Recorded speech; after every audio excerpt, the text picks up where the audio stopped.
Today I'm going to talk about healthy love banks, and I just chose two verses from the Bible that I think can be our starting point. A helpful wife is a jewel for her husband.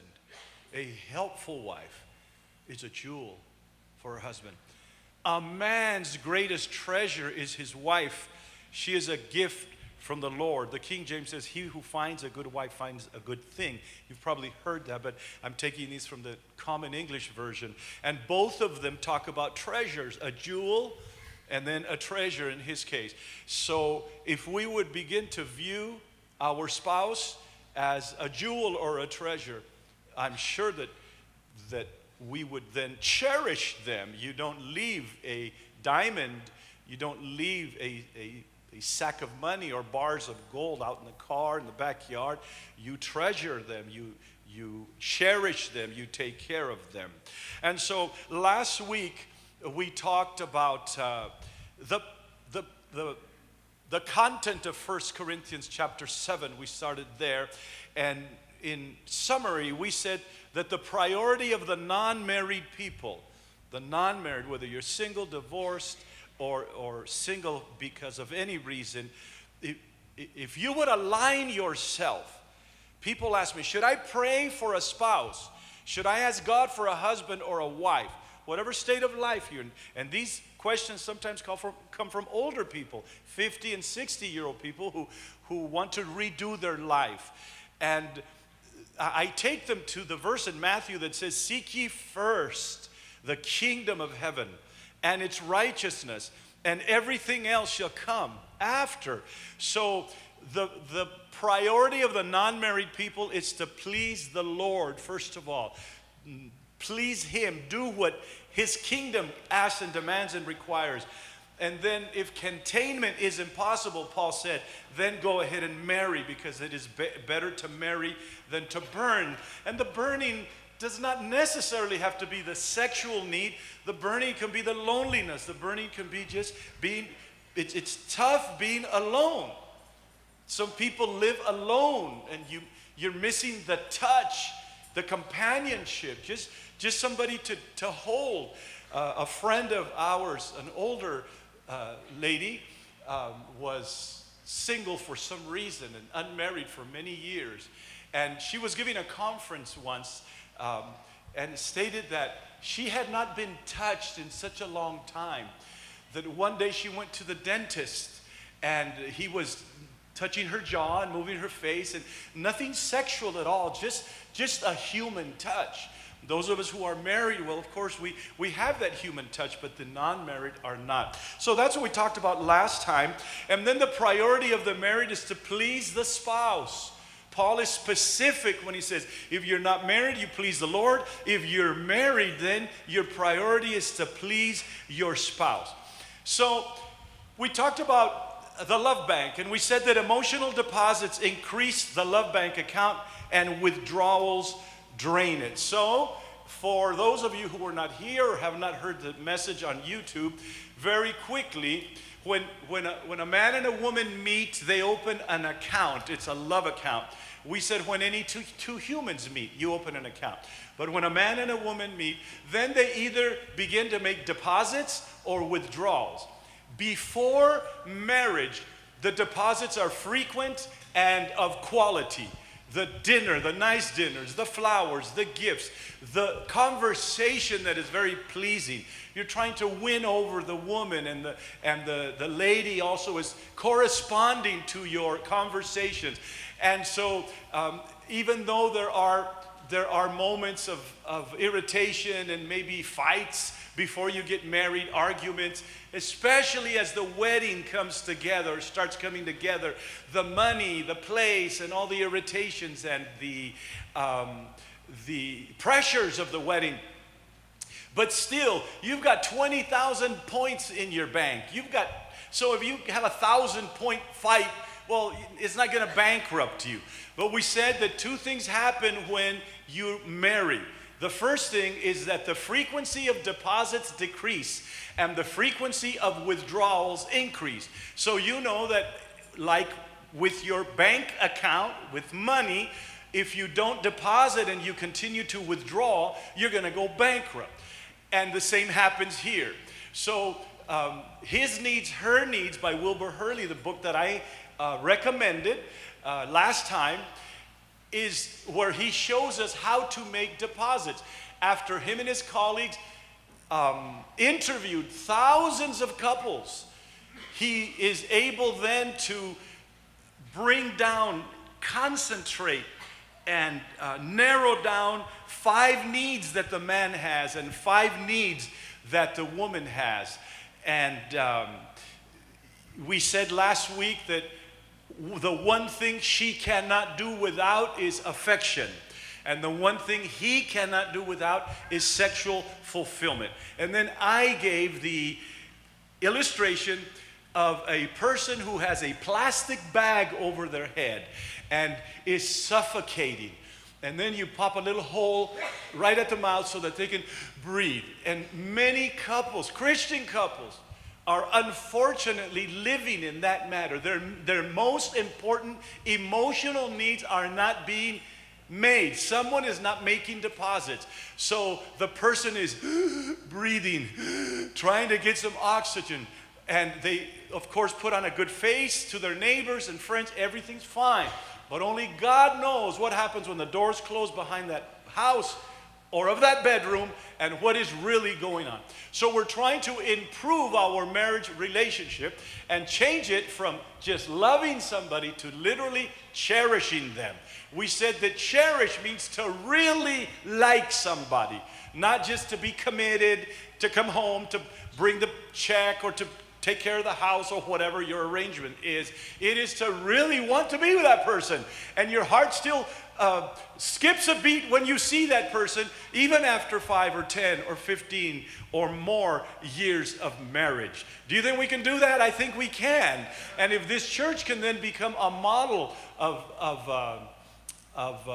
couples who have successful, not perfect, but successful marriages. Why marry and then, have 2 good years and then have 40 bad years? Have 15 blah years. Have just years where just barely surviving. I don't think God intended it that way, but it takes work. Now, what do you deposit in your bank every Friday or every paycheck? You deposit your paycheck. Where did you get that paycheck? Did somebody just hand it to you? No, you worked for that paycheck. And this requires work. And one of the reasons we're inviting men Super Bowl weekend, and bring a friend, please. Bring a friend. You say, pay his way. Don't say, I need your $10. You pay his. So it's going to cost you $20. Yours and your friends. Bring him out here, because we men are a little bit lazier when it comes to relationships, because we spend our time working. It's the same thing with talking. Women talk, they say 25,000 words a day, and men use 12,000. So we're done when we get home from work, and you still have half of your bank, so it's really hard if we don't understand these things. So we're going to be talking to the men about being better husbands and leaders and citizens and employers or employees. And that's what we're going to do. So what we're going to do today, I'm going to give the women 2 deposits to make.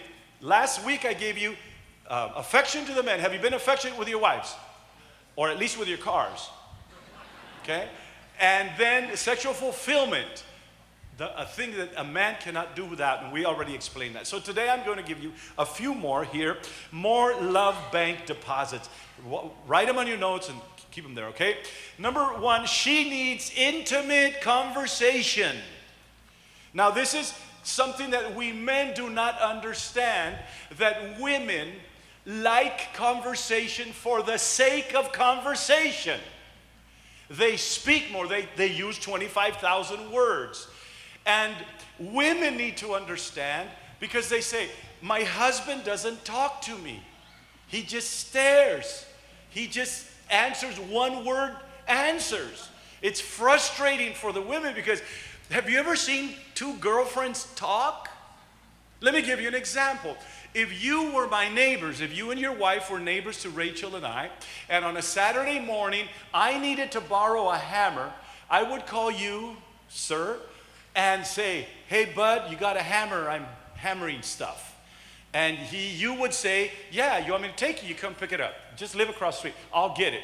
4 seconds, and I'm on doing my work with my hammer. If my wife or you talk, because my wife needs to borrow a pot or a pan, 20 minutes of conversation before they get to the pot or the pan. I shouldn't use pot because all this legal stuff.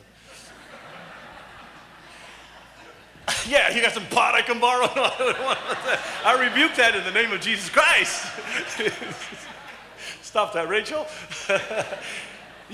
How you doing? Fine. The kids, yes. What are you making? Spaghetti. And all this stuff. Oh, I want to borrow a half hour. And we're happy with 4 seconds and the hammer. And you're happy with 20 minutes or half hour and the pan. That's just the way we are. So a woman would become very frustrated because she says, you used to talk to me more when we were courting. We would talk more. Now we're married and you don't talk that much more. And the guy says, well, I'm done. I was talking to you to marry you, but I'm finished. And she isn't finished yet. So caring partners converse in caring ways.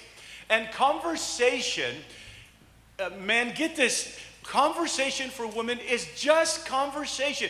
You don't have to study. You don't have to memorize a Bible.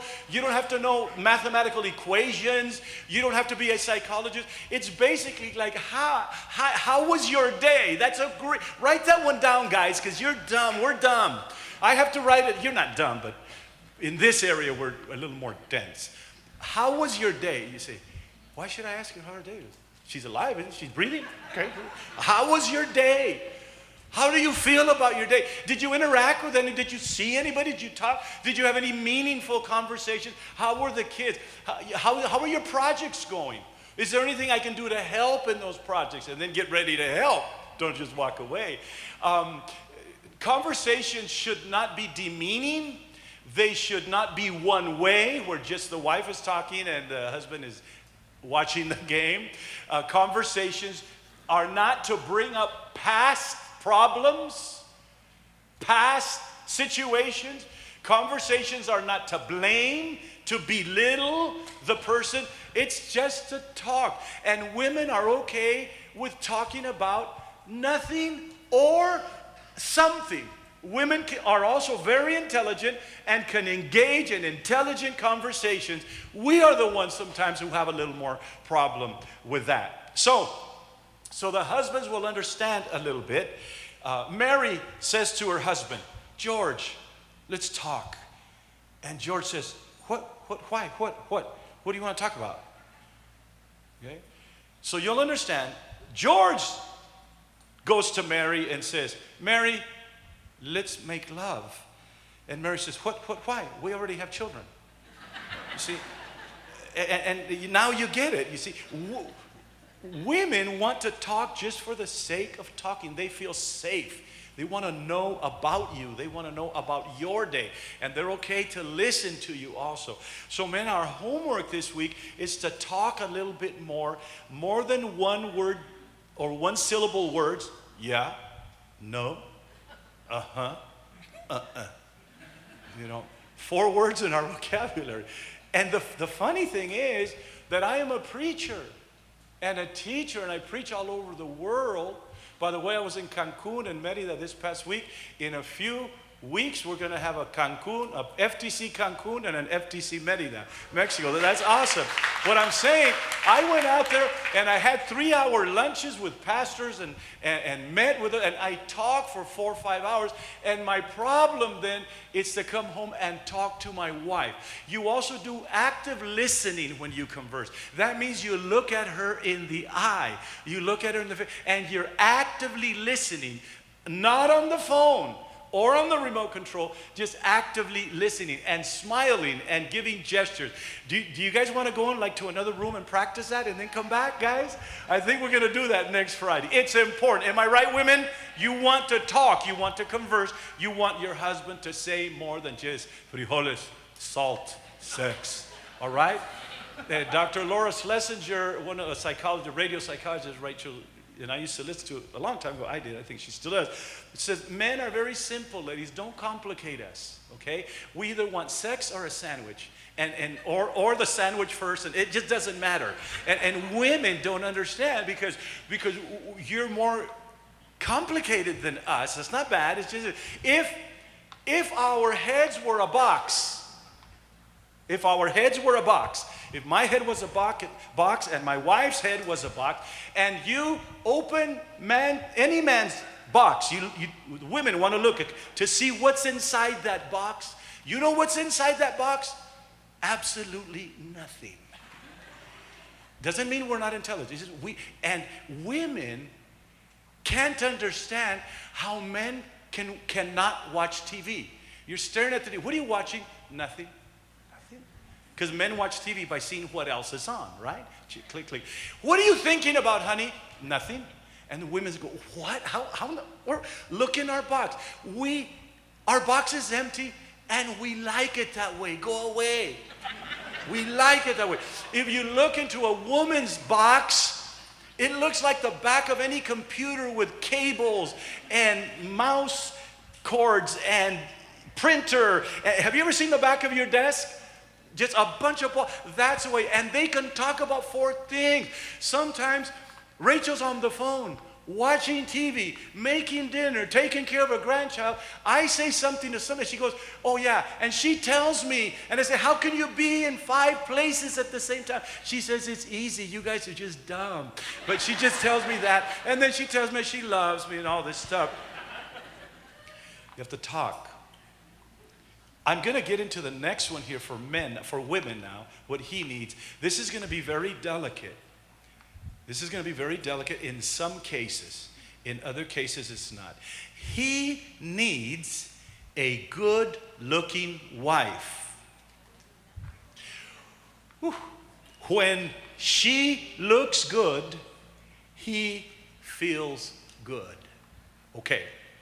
This is hardly talked about. And it is, I think, Dr. Harley that mentions that his own colleagues and co-authors disagree with him on this point, but I brought it up because this is very important. Okay? Women, you need to know that when you look good, your husband feels good. That's just an emotional need. It's like you need conversation. You need for him to talk to you. And I forgot to say, ask how much time do you need from your husband? How much conversation? How many hours do you need before you can totally feel comfortable to give yourself to him in the physical relationship? The women said this, get this guys, 15 hours a week. Do the math. That's more than 2 hours a day sitting down talking is what women said they feel comfortable with before corresponding in the physical. And what do we do? 5 minutes, 10 minutes, or much less than 2 hours.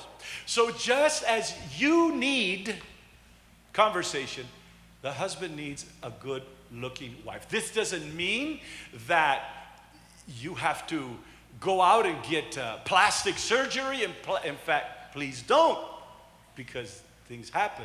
You get sick. This doesn't mean that you have to be a 21-year-old model. Okay? Doesn't mean that we have to understand that life has things called aging and time and decades. Okay?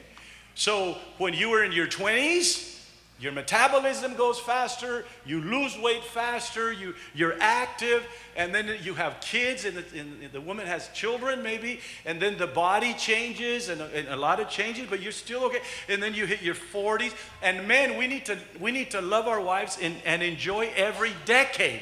We can't be in our 60s wanting our wife to look like when she was 20, because when I was 20, I had hair. And it fell away, it fell off. I lost it someplace. So women, but this is very important and is very delicate. I'm going to talk a little bit about wait. Can I hear an amen? Now, I have to address this. To some men, there's absolutely no problem. To some women, having a chubby husband is no problem. Having a chubby wife is no problem. But we have to be honest about this. Let me give you the secret to weight control. You want it? There is none. And attractiveness is what you do with what you have. I'm talking not so much about physical beauty, but about presentation, about hygiene, about honoring your husband when he comes home, about, I appreciate my wife so much because I travel a lot, and when I was younger, I would travel even more. And Rachel would stay up and wait for me, but she wouldn't, when I get home from the airport at 11 o'clock at night, whatever, she was many times dressed nice. She wasn't wearing heels and a hairdo, but she was dressed nice. She wouldn't come out wrapped in 2 robes, a towel on her hair, a white mask on her face, tissues between her toes because she's been doing I don't know what to them. You see, your husband flies home or comes home from work, and this is no excuse to lust. This is no excuse to flirt. This is no excuse to any of that.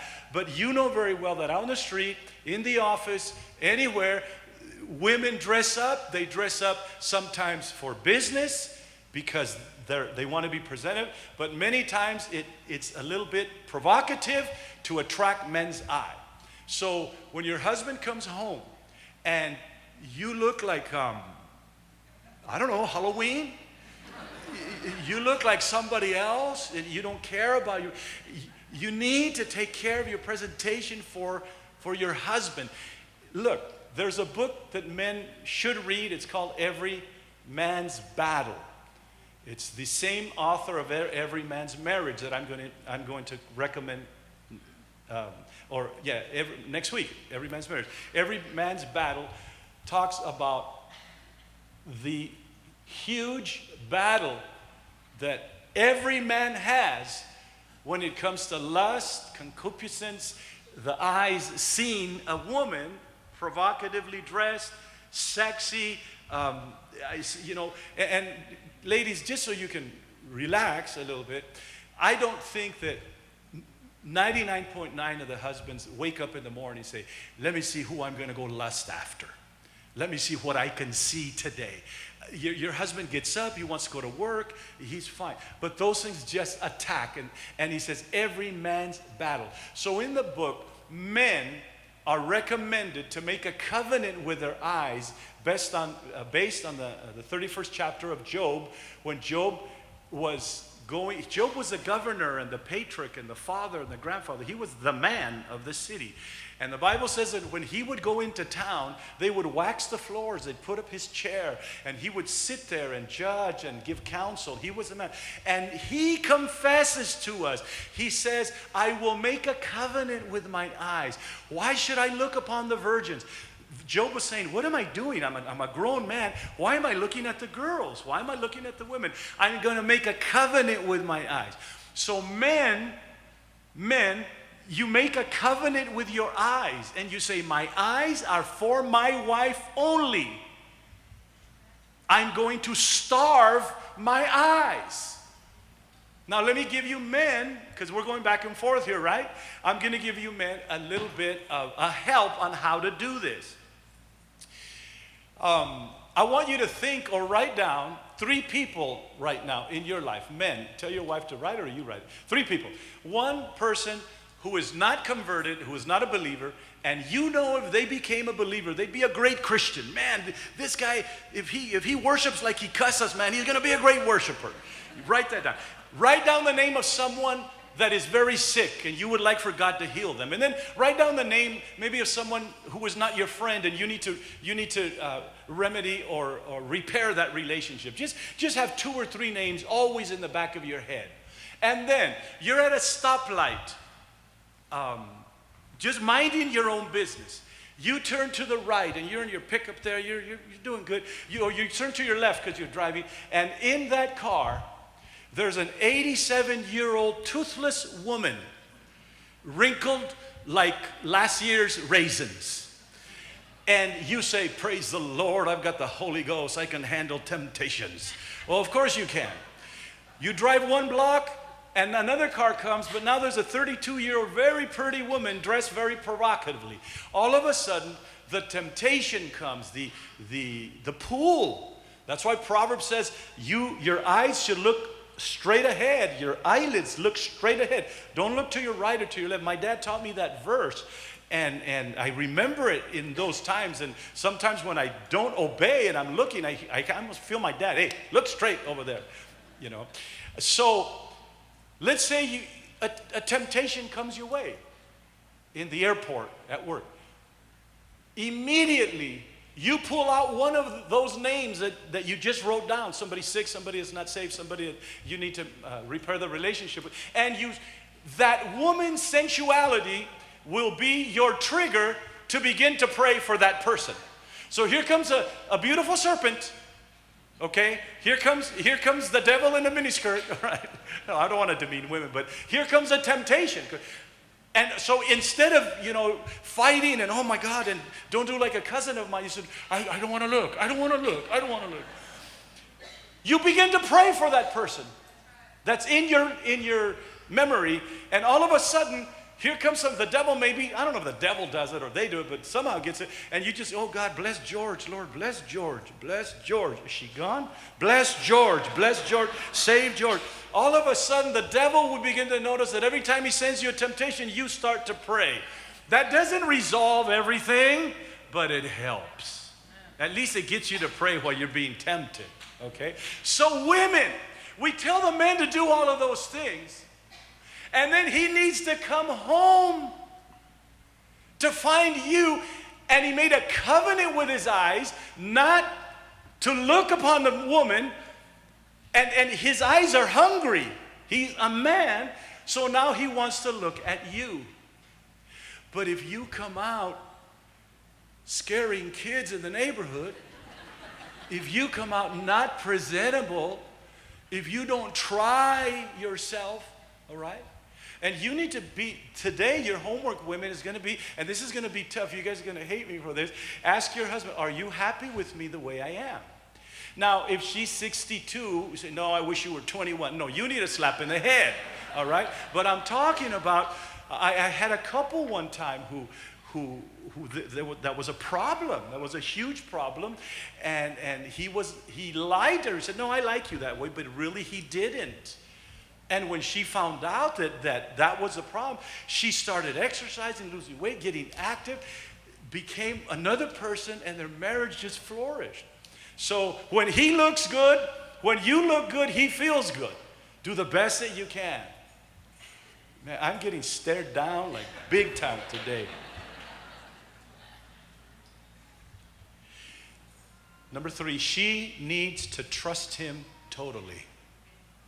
To feel secure, a wife trusts her husband to give her accurate information about his past, present, and future. Lying husbands do not understand that when they lie, they not only violate Scripture, they violate the very nature and essence of God, which is truth. And instead of your wife growing with you and towards you, they grow away from you. There's different types of liars. There's just liars who were just born liars. They even tell you the wrong birthday. They just lie. There's men who just lie. That's wrong. One of the worst sins in the Bible is lying, because God is truth. And then when there's liars that will lie to cover up. But here's the problem. Before direct deposit and stuff, electronic deposits, you're running out of the house and your wife gives you the lunch, gives you a quick kiss, and make sure you deposit the check. Yeah. You work, you come home, there's a game on, you forgot to deposit the check. Your wife asks you, did you deposit the check? You lie. Yes, as soon as I can, I'll run and deposit it. And then the check she made bounced. And now she's angry at you because not only because you didn't deposit the check, she's angry because you lied about depositing the check. And what happens, women, men, you need to know that when you lie to your wife once, the very next thing she's going to think about is, what else is he lying to me about? Now, there's some things that are better left unsaid. You know, honey, do I look fat in this dress? You start reciting Psalm 23. Don't say yes. If you say yes, you don't love me, you think I'm fat. If you say no, you liar. You know I look fat. Well, then, what do you want me to say? So you just say, the Lord is my shepherd. Thou, I shall not want. He maketh me to lie down in street. To lie down. You get it? Oh, God.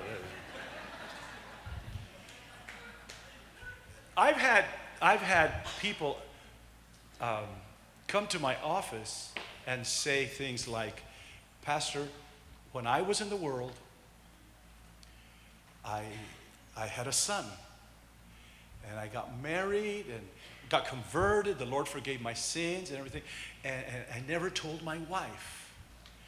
But now he found me on Facebook, or his mother contacted me that he wants to meet me. He's now 14 years old. He's now 20. He's now 6, whatever the case.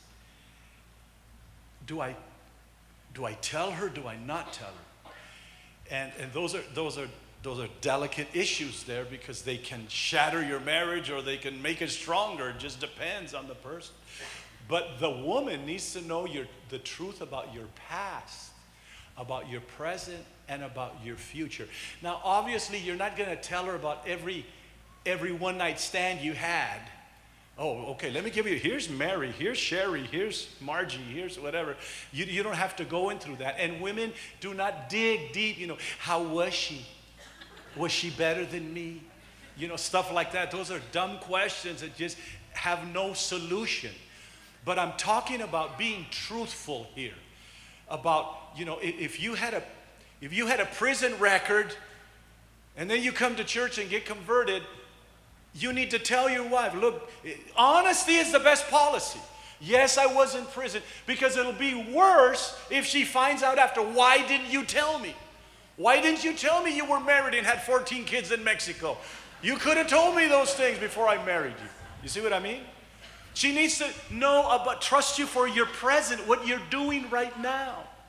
You never come home, gentlemen, and say, we're moving. What? Where? We're going to Alaska. I got a job. When? Monday. And it's Friday afternoon. You're going to mess her all up. She needs to be involved in the processes, even of selling a car or making major financial decisions. She needs to know. And then she needs to know about your future. If you're a plumber and you want to be an attorney and you're going to go to school, she kind of needs to know about it. And if you're an attorney, you're going to become a plumber, she really needs to know about it. You see what I mean? Honesty, honesty, honesty. Best policy, do not lie to your wife. It's better to face the music right there. I didn't deposit the check, I'm sorry. Now she's mad just because of the check and not concerned about a lying person. And women, here's how men lie. Take notes.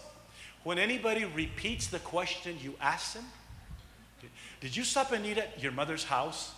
Did I stop and eat at my mother's house? He's lying. He's lying. Why repeat the question? That gives him time to think about his lie. And have you ever lied? I think we've all lied. In fact, there's another good book. I forget the author, but you might want to read this book. It's called We All Lie. Every single one of us lies. We lie. And have you ever told a lie, and then you have to tell 2 lies to cover the 1 lie? So if you continue, now you need 4 to cover 2, and you need 8 to cover 4. You're just dead, man. You're gone. So it's better to say, yes, I did it. No, I didn't do it. I'm sorry. And you repair from there instead of lying. And when it comes to drugs and alcohol and spending the money and lending money to your mom and not telling your wife, or giving money to a wayward brother without telling, well, that's my money, I work. No, it's one flesh, remember? One flesh. It's one marriage. If you have two bank accounts, if you take vacations to two different places, you're not even married. You need to come together. Is everybody okay this morning? Okay. One more, and then I'm going to end with a really good practical example. The last one, he needs peace and quiet. Domestic support. Domestic bliss is a man's fantasy. What am I talking about this? Remember, these are emotional needs. Proven, the data is there. Given by Dr. Hurd, that a man needs to come home to his castle. Even if you live in a room or in a mansion, it doesn't matter. A man needs to come home to his castle. So remember this, women. When your husband comes home, give him space. When he comes home from work. And I know women work too. I know. And when you read the book, you're going to go into a chapter about sharing the chores at the house. Because unfortunately, some men and women work. And here's what happens. They both get home from work. They both commute. They both fought the traffic. He lays down on the couch, turns on the TV. She does dinner. She puts the clothes in the washer. She sets the table. He has dinner, goes and lays back down on the couch. She cleans the kitchen. She washes it. She puts the kids to bed. It's 10:30. She's exhausted. He's waiting in bed saying, come on, honey, your body's not yours anymore. Remember what Pastor said? Yeah, well, get up and help her. You know, women, you should at least clap for me, like right there. That would have been a good place for you to clap. We need to help. So get the book and read it, and it will show you how to share the tasks and the duties at home, and it's really good. But in this part, a man needs to come home at least for half hour and detox, wind down. Don't meet him on the driveway with broken things and all kinds of, the bills wasn't paid, and the guy's down the street and you're waving it. He can see it because it's red, right? Due in 3 days. You don't want to do that. So here's a man's fantasy. A man's fantasy is to come home, to relax a little bit before dinner, help around if he needs to help, have good dinner, help his wife with the kitchen a little bit, take a walk with the family, go ride a bike or something, come back, put the kids to bed, then go to bed at a good hour and be with his wife and enjoy the company and the conjugal relationship with his wife. That's pretty much what he wants. So give him that bliss of not attacking him with problems as soon as he comes home. Let him unwind. He's got enough problems at work probably. And I know women said, but so do I. I know, but this is his most emotional need. You have others, but if you want it, we'll give it to you too, okay? In fact, I'm going to give it to you. I'm going to close with this. There's a few scriptures in the Bible that are favorite to men. One of them, we said, is the body of the woman is not hers, it's his. So, I want that one. And then there's another one in Peter that says, even as Sarah obeyed Abraham, calling him Lord. So I've heard men joke around and say, hey, baby, you call me Lord. Call me Lord. That was a cultural thing. It was a sign of respect, a sign of headship. And how many of you wives call your husbands Lord right now? Anybody? Nobody? Missy, you call him Lord? I doubt that. I think that Impella calls him Lord, not you. Well, I'm going to show you, women, men, how you can get your wife to call you Lord.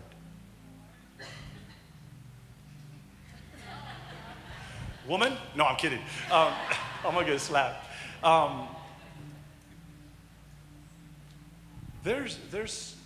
So the husband says, hey, woman, call me Lord.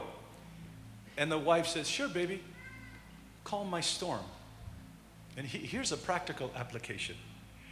The Bible says a terrible storm suddenly struck the lake and waves started splashing the boat. They said, Lord, wake up, save us before we drown. Then he got up and ordered the wind and the waves to calm down, and everything was calm. What I'm going to give you next for the next 3 minutes probably, and I finish, is probably the best practical illustration and habit that I can give the men to make their marriage better. Imagine your wife as a sea, a body of water, a sea. As seas are, sometimes that sea is choppy and agitated. It's just rocking the sea. The wind, the barometric pressure, the climate, the moon, everything comes down, and that sea begins to get choppy. At other times, that sea is tranquil and at peace. Imagine your wife as a sea. Sometimes you come home and that sea is tranquil. Hi, honey, how you doing? Good day, yes. Dinner's ready, or let's go eat, or whatever. But other times, that sea is rocky. One, biology, premenstrual symptoms, unpredictable emotions. Most women will tell you that one of the hardest things they deal with is unpredictable emotions. They don't know how they're going to feel. I don't know. Women sometimes just start to cry. Just, why are you crying? What did I do? Nothing. Then why are you crying? They rest by crying sometimes. Some of them do sometimes. But you walk home one day and she comes out, forget about tranquility for yourself and domestic bliss. She comes out with all kinds of problems. The washing machine broke. It broke yesterday and I haven't been in the wash. We don't have any clothes. I haven't been able to make dinner. I didn't go to the store. I tried the car. The battery's dead. I just had a terrible day. And then I got a call from the principal that Junior's in the office again. And then my mom called me. She had me on the phone an hour and a half of why I don't love her and why I don't spend time with her. And you get home and your wife is all just in a mess. The house is a mess. She's a mess. And then she stepped on the scale and she's 4 pounds the wrong way. So she just feels, like a mess. There's 3 things you can do as a husband. One, you can ignore her and say in Greek, Hebrew, or Spanish, "Ta loca." Okay? I'll just go over here, man. Get in your own world, watch TV, get into the car and act like you're doing something, and just let the sea take its course. You can do that. Worse yet, you can agitate the sea more. What do you mean your mom said she's coming? What do you mean? I thought you talked to the principal. What do you mean you haven't washed? I need my clothes. And you arrived at a sea that was already choppy, and now you just left it worse.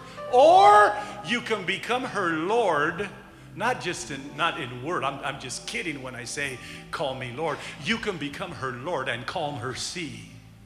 You can say something like, wait a minute. Dinner. I'll run out and I'll get something. Don't worry about dinner. Are we having Taco Bell? Are we having Jack? Are we having Mac? What do you want? What do you want? Okay, don't worry about dinner. You know what? Let's get the clothes. I'll go to the laundromat, or we'll go to the we'll wash. It's okay. Or we will turn our calzones inside out. One more day. Nobody knows. Have you ever heard of cologne? Okay, we'll just spray it on. We're okay. All right. And tomorrow at my lunch hour, I will call the principal and make an appointment. You begin to take off pressure. You begin to take off the stress, and she'll call you Lord and anything else you want. When you calm her sea, remember that. Next time you get home and your wife is a mess and the house is a mess, and then you start cleaning up the house. Here, I'll vacuum.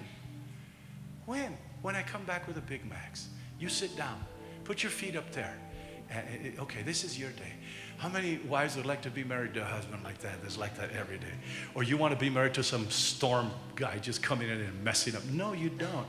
Gentlemen and ladies, we need to make deposits. Some of you are about bankrupt because you haven't made deposits. You make one, she makes one, you make one, she makes one, and all of a sudden your love bank gets up there, and you love as Christ asked us to love, as Christ loves the church, so men love their wives, and as the church reverences the Lord, so the wife will reverence the husband. You have no problem saying, honey, I'm so glad I married you and not your ugly brother. Would you please stand?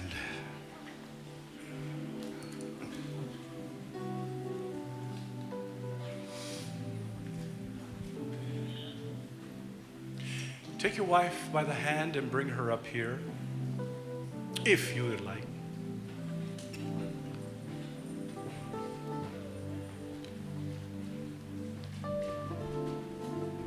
Rach, would you come up here, please?